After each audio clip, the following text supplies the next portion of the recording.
திமுக ஆட்சியின் முக்கிய அறிவிப்பான மகளிர் உரிமை தொகை திட்டத்தை நிறுத்த மத்திய பாஜக அரசு சதி செய்து வருவதாக பரபரப்பு தகவல்கள் வெளியான நிலையில் அதனை முறியடிப்பது போல முக்கிய அறிவிப்பு ஒன்றை வெளியிட்டிருக்கிறார் முதலமைச்சர் ஸ்டாலின். வரும் 3 மாதங்களுக்கான தொகையை முன்கூட்டியே மகளிர் வங்கிக் கணக்கில் நேரடியாக வரவு வைத்தும் கோடைகால சிறப்பு தொகையாக கூடுதலாக 2000 அறிவித்தும் அதிரடி காட்டியிருக்கிறார் அவர். மொத்தமாக 5000 ரூபாய் மகளிர் கணக்கில் இன்று ஒரே நாளில் வரவு வைக்கப்பட்டிருப்பது பெண்கள் மத்தியில் மகிழ்ச்சியை ஏற்படுத்தியிருக்கிறது.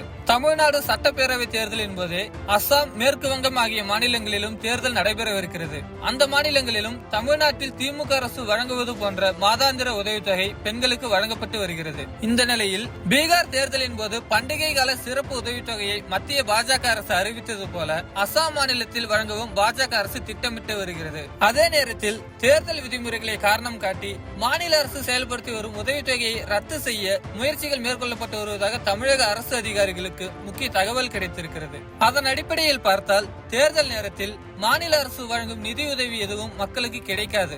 அதே நேரத்தில் மத்திய பாஜக அரசு அறிவித்த உதவித்தொகை மட்டுமே மக்களின் கைகளுக்கு கிடைக்கும். அதனால் மக்களின் மனநிலை மாறி வாக்கு சதவிகிதமே மாறக்கூடிய நிலை உருவாகும். அப்படியான நிலையில் பாஜக அரசின் இப்படியான திட்டத்தை முன்கூட்டியே மகளிருக்கு உரிமை தொகை வரவு வைத்தும் கூடுதலாக 2000 கொடுத்தும் முதலமைச்சர் மு க ஸ்டாலின் முறியடித்திருக்கிறார். அதே நேரத்தில் பீகார் தேர்தலுக்கு முன்பு பெண்களுக்கு 10,000 ரூபாய் வழங்கியதை போன்று தேர்தலுக்காக அரசியல் கட்சிகள் இலவசங்கள் வழங்குவதை நிறுத்த கோரும் வழக்கு உச்சநீதிமன்றத்தில் மார்ச் 1 வாரத்தில் விசாரணைக்கு வரவிருக்கிறது.